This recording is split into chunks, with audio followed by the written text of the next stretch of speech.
أنت العليم الحكيم ربي اشرح لي صدري ويسر لي أمري واحلل عقدة من لساني يفقهوا قولي أما بعد يقول الله تعالى في كتابه الكريم بعد أعوذ بالله من الشيطان الرجيم بسم الله الرحمن الرحيم ولقد صرفنا في هذا القرآن للناس من كل مثل وكان الإنسان أكثر شيء جدلا ثم أما بعد السلام عليكم ورحمة الله تعالى وبركاته.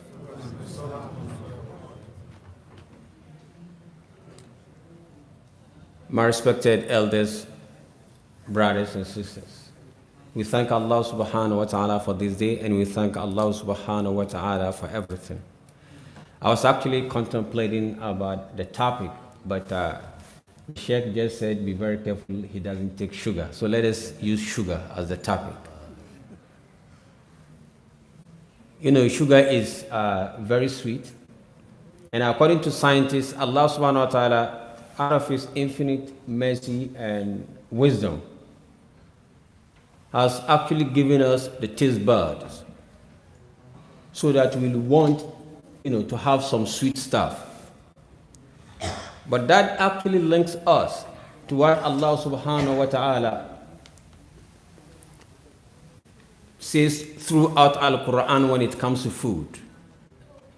If you go through Al-Quran, as we all know, there is no food mentioned more than fruits. No food.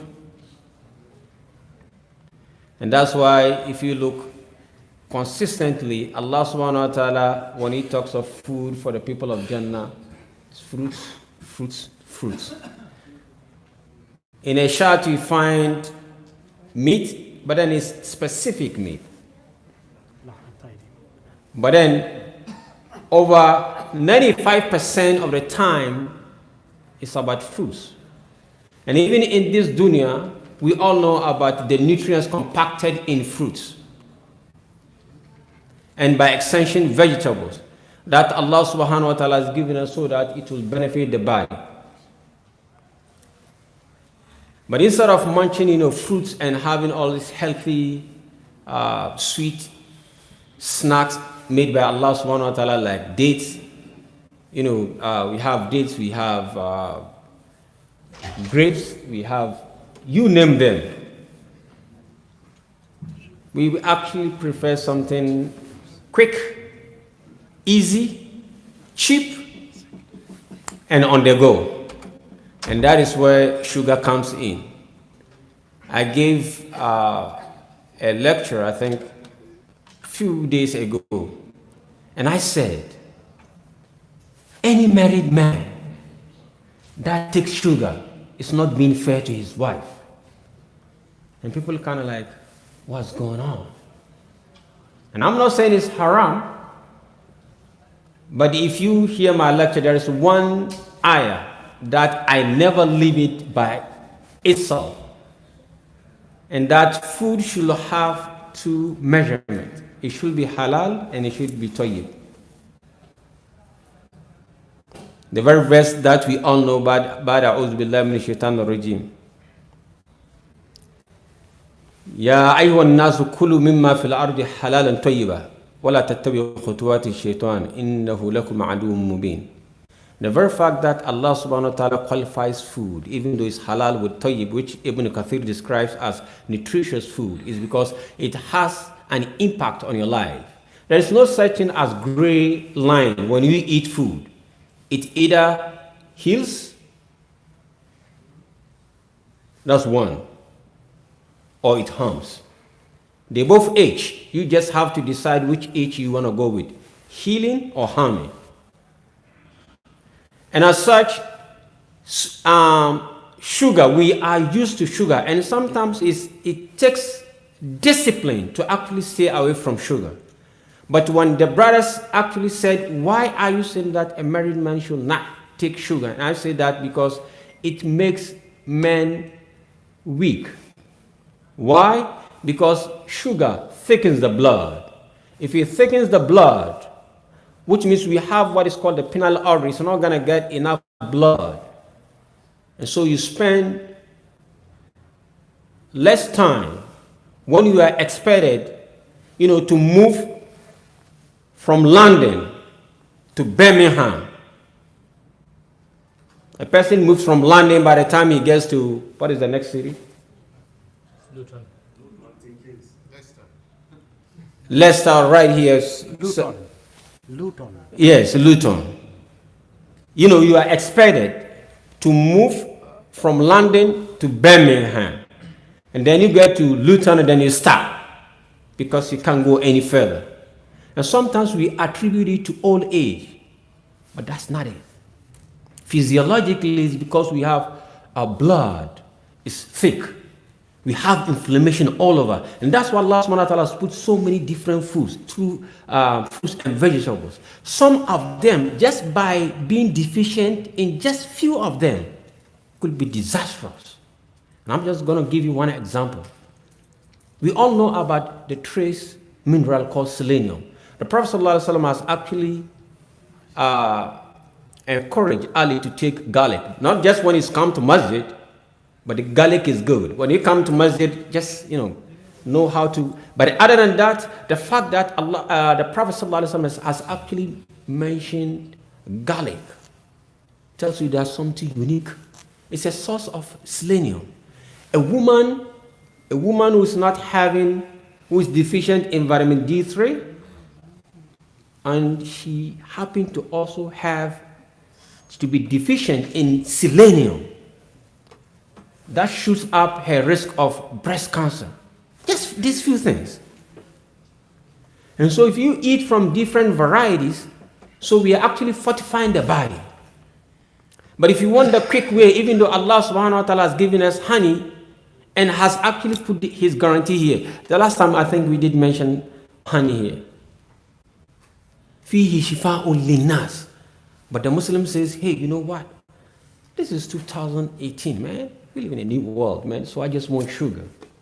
And you go for it, you feel good, you put in, and mashallah, the blood starts to get thinking, and you move from London, you can go anywhere. It's not about old age. Old age may play a factor, but mainly it's what we eat. And sugar is what some call the sweet suicide. You actually, crumbling the system. I don't know if I'll be allowed back here because, we lack sugar. So when you pound against sugar, people just don't like it. But with the warm reception, subhanAllah, from the first day, my Sheikh Abdul Razak brought me here, met with Sheikh Abdul Qayyum and the elders and the brothers, the warm and healthy environment that we have, and that love that I fell in love with this masjid. That's why anytime I come here, I just want to come here and say salam and say a few things. Although mostly I cause trouble. I should have kept quiet, Some people are now, once I leave here, I'm going to take my tea and sugar, and now I'm pounding on sugar. That's the only problem. So I hope you forgive me for that. So this is the letter that I have to share with you. So if you can work our way through moving from sugar to other sweeteners like honey, like dates. This is one trick. Let's say you want to take tea. You can have a date. You chew this little bit, you drink your tea and chewing it. It's sweet and it's healthy. It's another way of doing it. When I was growing young, my mom used to give me a cube of sugar out of love, not to harm me. She didn't know. May Allah have mercy on her. MashaAllah. So, you chew, you take a bite on the sugar cube, and then you take your porridge or tea. So, you start, used to balance it. And later on I said, I can use the same thing with dates. And when I tried it, it's so sweet, I almost forgot my own name. That's how good it is. So please, let us shift a little bit to the natural sweetener. You can use, if your doctor approves, you can use other sweeteners like maple syrup. You can use stevia. Maple syrup is okay. Yeah, organic maple syrup is okay. Or you can use stevia, stevia. Stevia. Yes, it's a natural sweetener that doesn't, spike up your blood sugar level. And so it's not actually telling the body, hey, I'm susceptible to diabetes. because I don't even want to touch this. That's one factor that, sugar can actually bring in our system.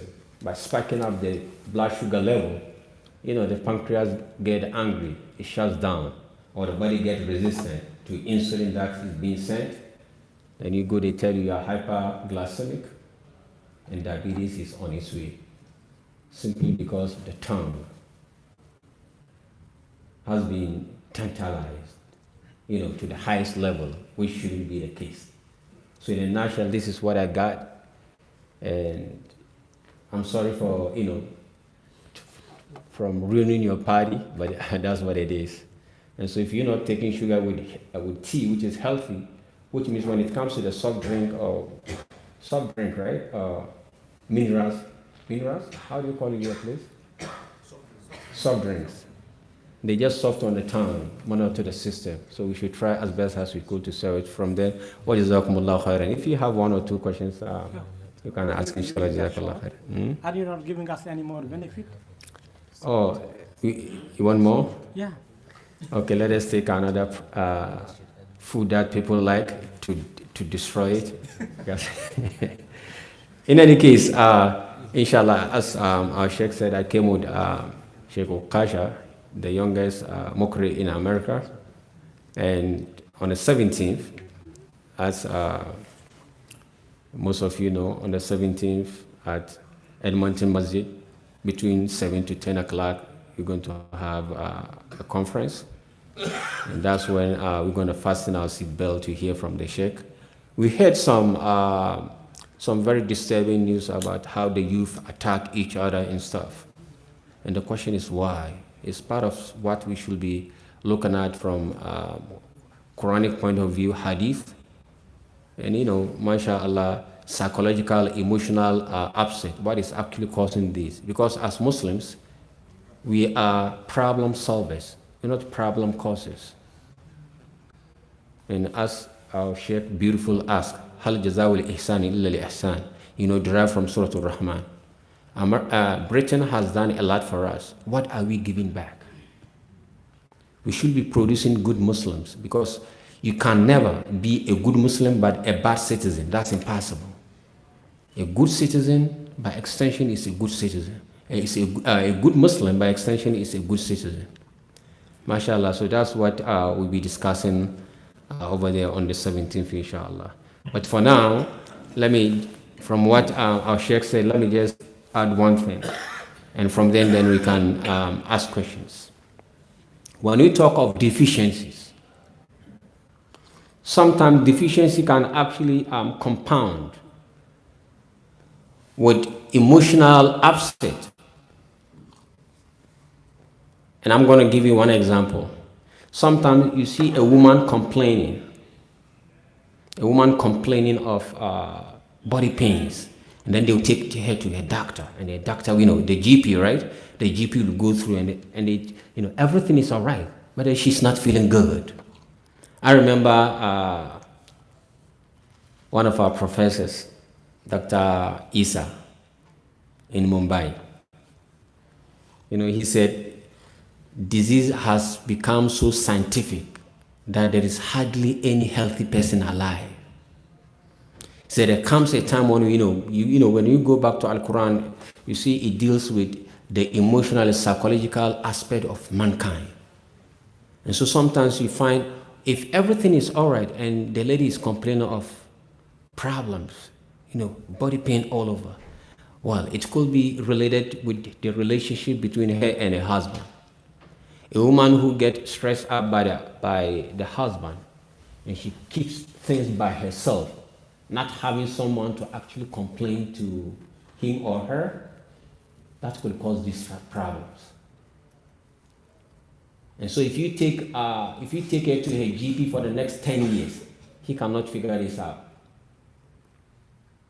With all due respect, I'm saying when you have all the tests and the test saying that everything is okay, but the person is not feeling okay, then it's time you delve into the emotional aspect of man. The relationship between man and Allah subhanahu wa ta'ala. And wallahi, I thank those humble professors. When we first, subhanallah, after they used to complain that when people coming from the West, when they come, they just want to show themselves off. But alhamdulillah, if you are a Muslim, that you don't have to show off to begin with. So with that humility come from the discipline of Al-Quran and the Sunnah, you tend to have more. So you ask questions. And sometimes, subhanallah, because the approach that some of these great professors use is not found in medical books. So you tend to wonder whether this is quackery or it's actually another branch of science. I remember when we went to combat orders in the southern India. I was taken to one expert who is an expert in diabetes, a diabetologist. He was, teaching about diabetes, and he wasn't mentioning about pancreas, and he was talking about type 2 diabetes, and I was like, but type 2 diabetes is all about pancreas, the insulin stuff. And he wasn't talking about it. So later on I said to myself, am I at the right place? But I remember one of our sheikhs, Sheikh Tawfiq, may Allah have mercy on him, he said, the fact that you don't know something doesn't mean it's not in existence. I said, just keep quiet and listen and learn. And later on, they taught us how two things: the spiritual aspect of man, the relationship between you and Allah subhanahu wa ta'ala, how it cools the system by itself. And sometimes the upset could actually trigger some hormones or some chemicals within your body that will upset the psychological and the emotional aspect of man. And so the relationship our relationship with Allah subhanahu wa ta'ala is not always on the spiritual level, but on the physiological and biochemical level is very, very powerful. Very, very powerful. And they will also talk about the liver. I was like, what has liver got to do with diabetes, my God? But later on, when they start to break things down, how the pancreas and the liver actually controls the glucose level in your body, then that's when things start to fall in place. And so, wallah, we should thank Allah subhanahu wa ta'ala for Al-Quran. Not just reading them, and just as our sheikhs are telling us, we don't just read Quran for reading sake. You read and contemplate. That itself, that joy that you have in recitation of the Quran, that concentration when you are actually praying to Allah subhanahu wa ta'ala, as Allah subhanahu wa ta'ala says, Bismillahir Rahmanir Rahim, Qad aflaha al-mu'minun alladhina fi salatihim khashu'un. That khushu, that brings and aligns your body. It aligns the body with the mind and have everything in order instead of having all these different thoughts. Because if you leave the brain by itself, it can generate sometimes 50,000 different thoughts inconsistently. But as you concentrate on salat, knowing that you're doing this with temporarily standing in front of Allah subhanahu wa ta'ala, that tranquility, that presence, as some scientists are saying, they say sometimes you need to be present. Sometimes a person is sitting right with you physically, but mentally is somewhere else. But the fact that you know what you're doing and listen, that exactly this is what I'm doing, that itself, subhanallah, improves our health. And so when we come to masjid, we should enter masjid with open mind, knowing that we're coming to pray to Allah subhanahu wa ta'ala, and by extension, we're actually improving our health. And that's why now, they have all this yoga, they say do this. It's all about being there, the presence, the khushu. That's what they're trying to define. And they can give them different names, but if Allah subhanahu wa ta'ala is telling us this, and when we add all this and just correct the foods that we eat and have relationship without holding grudge, which is another thing. Anger. We let things go and forgive and love each other. Wallahi, you'll be amazed. The idea that, it's because I'm old, you can actually reverse your age, literally speaking. We have what is called, then this is my last point, we have what is called chronological age, and we have what is called biological age. Chronological age is when you were born. I was born in 1990. And so from that to 91, that is 1 year. That is not that important to the body. It is actually biological age that the body, how old your body thinks, how old you think it is. That is what's most important. And so if you have identical twins, one eating junk food and not man's food, and when his relationship with Allah subhanahu wa ta'ala very poor, when it comes to salat every day, he's always there, not having khushu, and the other one is consistent doing just the opposite. They were born on the same day, they're identical twins, but biologically, one could be 15, 20 years younger than his brother who is actually harming his body by eating whatever and holding grudges and not having khushu in our salat. And so let us cut some ages within us and be fair to our wives. Now, I'm not talking of fair by buying her this. The other fairness, extremely important. May Allah subhanahu wa ta'ala ease our face. Sheikh, is that okay? Straight. Alhamdulillah, very beautiful words. I, subhanAllah, have been trying frequently using dates and tea together. I thought it is myself is only doing this. So, there's somebody, mashallah, probably doctor, is supported now, mashallah, I'm very encouraged. Then without sugar, you have a bite of date and you get a bit of tea. Mashallah, it was beautiful, alhamdulillah. Okay. Sheikh, you touched about the issue of the young crime happening here in this area. One of the bad habits of the younger generation to eat too much in fried chicken and chips shop. This is, if you go around this area, I don't want to be causing harm to our so-called Muslim businessmen who are opening too much shops of selling, fried chicken chips. I don't think anybody in London is like this number of the, fried chicken and chips shop. Deep fry all these chips and chicken. This is many of the young people, they don't eat at home the home-cooked food, traditional food their mom is cooking. They're interested in younger generation of eating this. How we have our younger generation. If you can say a bit of, harm of this food, I hope some you probably learn, and maybe there I can see some young people you can convey to others. Yes, Zakallah khair. Yes. So I just want to add something. Related to this, okay? You can related to this, I just want to ask a question. So, go on. Yeah, I would just notice like most of the young generation, especially in London, like school children, they always have like, as the chef mentioned, the fast food, which is like chips and like junk food. Even though we're Muslim, we have like some of the like franchise food we had normally, even though we're Muslim, but I believe halal, especially I just mentioned the name KFC or even the McDonald's. And some of the like dessert shop as well, they have lots of things, which is one of the popular dessert, especially in London, everyone knows cookie dough, which is I believe there's a lot of sugar in it.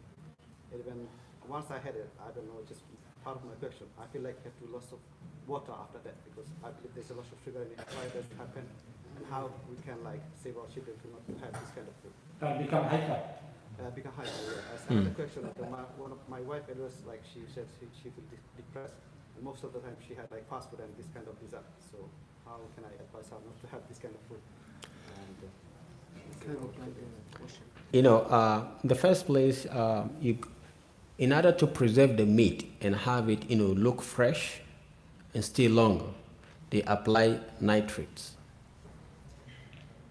But then you fry the food, and that nitrates by itself become nitrites, and that become very toxic by itself.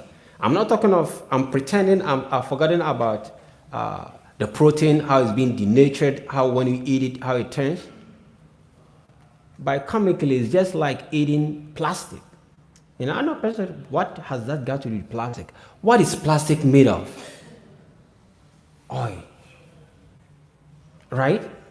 And it's the same oil that's been fried, used, be fried and fried and fried. That itself will add harm to the food.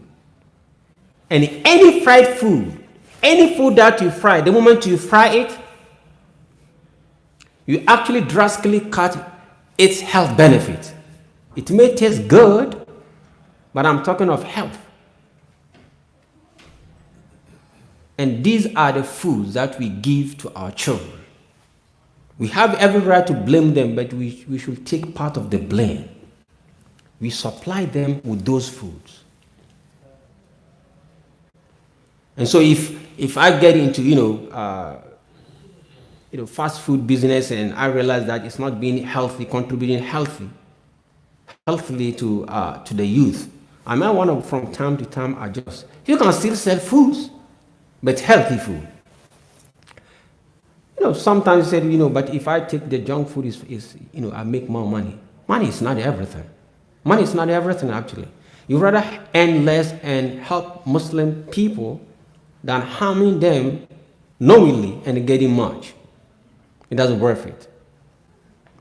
And so let us see how we can actually get the children to actually understand the consequences of eating junk food. It's all about education. Let them understand how it actually harms the body. And let them understand that the body is amana, for which they will be questioned on the day of Qiyamah. And let us also encourage our brothers who are engaged in this business to actually slowly shift.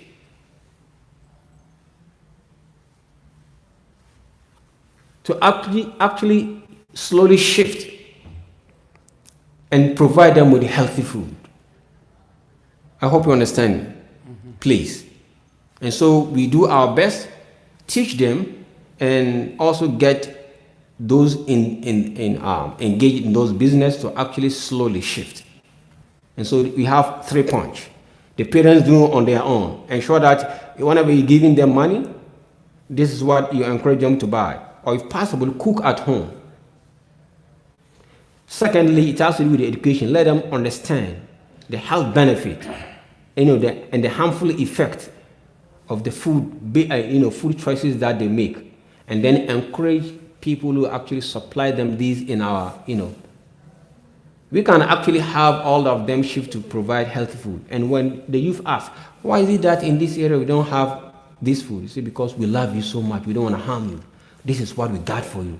You are our kids, you are the next generation. You are our legacy.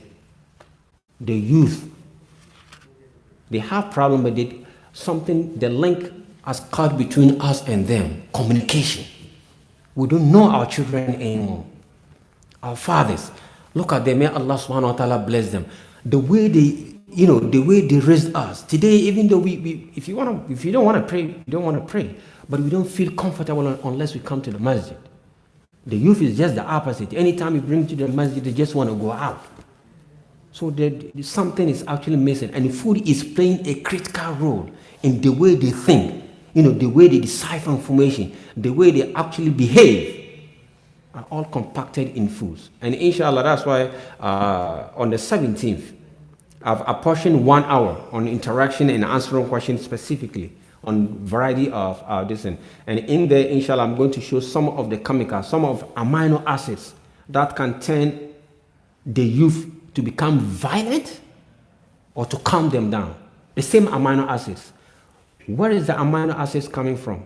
Why will it change to actually harm them or for them to become suicidal and brutal, or sometimes to actually call them down?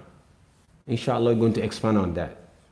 And when it comes to, yes, it's true that when someone is depressed, when someone is unhappy, the person will want to have this kick of junk food. First of all, you have to look at the root cause of that depression. And it's one of the things that we'll be talking about. You see, even people come, I'm depressed. Why are you depressed? Sometimes it also has to do with food. And sometimes it has to do with our thoughts. Sometimes, it has to just come and sit down and take Al-Quran. Because Allah bi dhikrillahi tatma'innul qulub. So that engagement that you have and the type of food that you should be eating, food play key roles. And there are also amino acids, again, that can have you depressed if you are deficient based on the foods that we eat. You get my point? And so how do you shift them to get them, to eat food that will actually help the body to be, the brain to be releasing endorphin for them to be feeling good, the dopamine and the serotonin. That's what we want, inshallah. Yes, and remind her above all, she should know that she's a Muslim. That by itself should actually, yes. It says the special gift Allah subhanahu wa ta'ala can give you for you to be a Muslim. Jazakumullah khairan. Very quick question, yeah, please. Sure.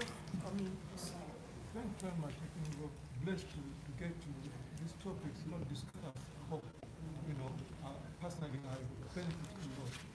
Sheikh, the challenge we face with food, Sheikh mentioned local, but in addition to that, it's international actually.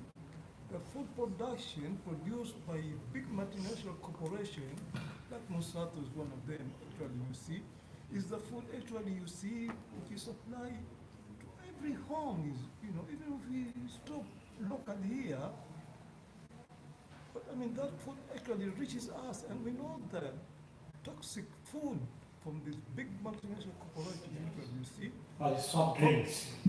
Soft drinks as well. Not only soft drink, but also agricultural products, you see, and all pesticides they put in there, chemical, you see. And my country, for example, I come from Kenya. Just recently I spoke to a lady coming from a very, very productive area, Central Province actually. And this lady is a farmer. He said, now if you put a seed, nothing grows. You see, because of this kind of genetically produced foods, so how would you advise, for example, on this issue relating to multinational, corporate business, which is destroying our environment, destroying humanity actually? Yes, there were some ways to actually detoxify food or to actually cut the toxic and actually minimize the pesticides and all these chemicals they put in is actually to go to the hadith of Muslim, where the Prophet ﷺ was reported to have mentioned about vinegar as the best condiment. And we know in Sahih Bukhari about Habbat Sauda, the black seed. You have garlic, you have ginger, mentioned in Surah Al-Insan. Inshallah, it's part of the package that we have on the 17th. This is the way the foods are now coming. How do you actually tame the food using other foods? Inshallah. When is the 17th taking place again? 17th, Edmonton Masjid. Okay. There is a conference hall attached to it. Inshallah. And this is brought to you by, in collaboration with Al-Athar Foundation and Al-Harris Institute. Inshallah. Al-Athar right here in London, UK, and also Al-Harris. May Allah subhanahu wa ta'ala do that. Now, I think we should say salam alaikum, inshallah. See you on, I promise inshallah, I will have 1 hour. If you have question one-on-one, anything we can actually talk, inshallah. I don't want to take much of your time. Wa jazakumullah khairan wa assalamu alaikum wa rahmatullahi wa barakatuh. Jazakallah, Sheikh Okasha. Brother, sorry again, my apology that it was a sudden kind of appeal, request and the guest. So we cancel our podcast today, and I hope next week will be coming. As Sheikh said, we need the physical food to have, and we need spiritual one as well.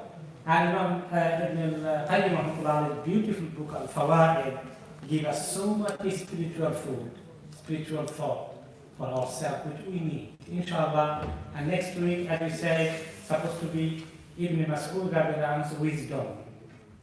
Beautiful lesson. I hope all of you will come, inshallah, and not miss this opportunity. Jazakumullah khairan. Shukran.